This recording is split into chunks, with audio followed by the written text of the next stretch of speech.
여러분 안녕하십니까? 계속해서 대구 경북 소식을 전해드리겠습니다. 앞서 서울서 관련 보도가 있었습니다마는 문재인 대통령이 주한미군 사드터에 대한 적정한 환경영향평가를 국방부에 지시했습니다. 대통령의 말대로 환경영향평가를 할 경우에 절차가 끝나는데 1년은 걸릴 것으로 예상되면서 사드의 완전 가동 시점은 내년으로 넘어갈 가능성이 커졌습니다. 양관희 기자의 보도입니다. 문재인 대통령이 국방부에 성주 골프장인 사드터에 대한 환경 영향 평가를 처음부터 다시 하라고 지시했습니다.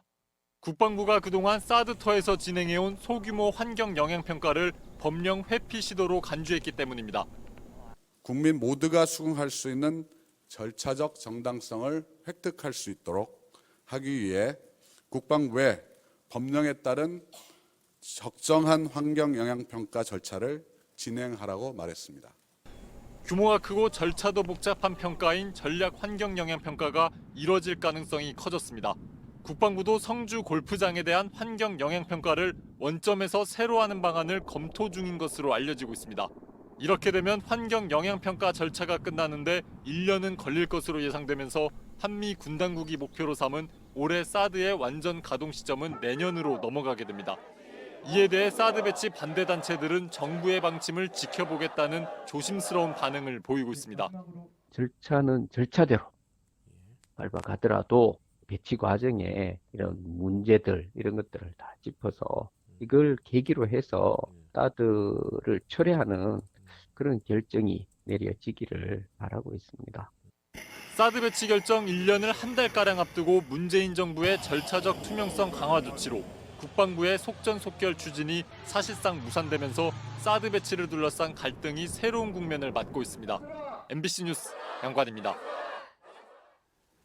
대구와 경북 일부 지역에서 내리고 있는 비는 오전에 그치겠고 낮에도 흐린 가운데 선선한 날씨가 예상됩니다.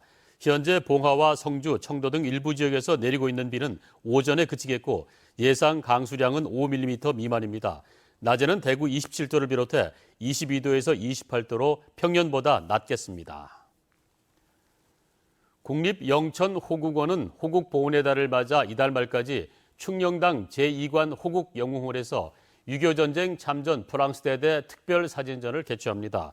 이번 사진전은 한불수교 130주년을 기념하기 위한 전시회로 6.25 전쟁에서 우리나라를 위해 싸운 프랑스 대대의 활약상을 담은 사진 27점을 만날 수 있습니다. 대구 경북연구원은 일본의 4차 산업혁명 대응 전략과 시사점이라는 주제의 대경 CEO 브리핑을 통해 일본 정부는 산업과 기업의 연결을 위한 기본 전략을 제시했고 삿포로시 등 지자체도 정보통신기술 활용 플랫폼 구축 등 발빠르게 대응하고 있다고 밝혔습니다. 대경연구원은 우리나라도 지자체 차원의 4차 산업혁명 지원 거점이 마련되어야 한다면서 4차 산업혁명 관련 중소기업 전담부서 신설 등 지역 차원의 대응 전략을 준비해야 한다고 조언했습니다. 대구시는 민간 주도의 안전문화운동을 확산시키기 위해서 아파트 관리소장과 주민 등 1,200여 명을 지역 공동체 안전지킴이로 선정하고 오늘부터 안전지킴이 양성교육을 진행합니다. 안전지킴이는 주민 자율 위기 대응 네트워크 구축과 함께 위기 상황에서 주민 대피 등의 역할을 맡고 소화기 사용법과 심폐소생술 등의 교육도 받게 됩니다. 대구시는 행정기관의 정책만으로는 한계가 있다고 보고 안전지킴이 양성과 안전한 지역사회 만들기 모델 사업 등을 펼치고 있습니다. 프로야구 삼성 라이온즈가 시즌 초반 10개 구단 가운데 가장 큰 폭의 관중 감소를 기록한 것으로 나타났습니다. 지난주까지 모두 29경기를 홈에서 펼친 삼성은 총 관중 28만여 명으로 경기당 9,818명을 기록해 지난해 같은 기간 경기당 평균 14,986명에 비해서 무려 34%나 감소했습니다. 지난해 새 야구장을 개장하면서 관심을 모았던 것과 비교해 올 시즌은 역대 최악의 성적으로 최하위에 머물러 급격한 관중 감소가 나타난 것으로 보입니다. 대구시가 귀가가 늦은 학생이나 여성이 안전하게 택시를 탈 수 있도록 택시 안심귀가 서비스 통합 앱을 구축해서 시행하고 있습니다. 근거리 무선 통신을 이용해 앱을 실행하면 미리 설정한 사람에게 자동으로 차 번호와 기사 이름, 시간 등 택시 탑승 정보를 전송할 수 있습니다.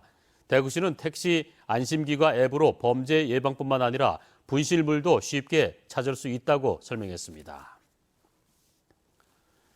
경북 도내 승강기 안전사고가 해마다 늘고 있습니다. 경상북도 소방본부에 따르면 도내 승강기 안전사고는 지난 2014년 601건에서 2015년 693건, 지난해에는 728건 일어났습니다. 지난해 사고 가운데 승객용이 656건으로 90%를 차지해 가장 많았고 화물용은 3건, 차량용은 1건 등으로 집계됐습니다. 경북 소방안전본부는 오늘부터 이달 말까지 도내 민박과 펜션 329곳을 대상으로 기초소방시설 사용법 교육과 인화성 물질과 위험 요인 제거 등 안전한 환경을 만드는 데 중점을 두고 소방안전 점검을 합니다. 경북 소방본부는 여름 휴가철 민박과 펜션 이용객이 늘 것으로 예상돼 미리 안전점검에 나선다고 밝혔습니다. 이상으로 MBC 생활뉴스 모두 마칩니다. 함께 해주신 여러분 고맙습니다.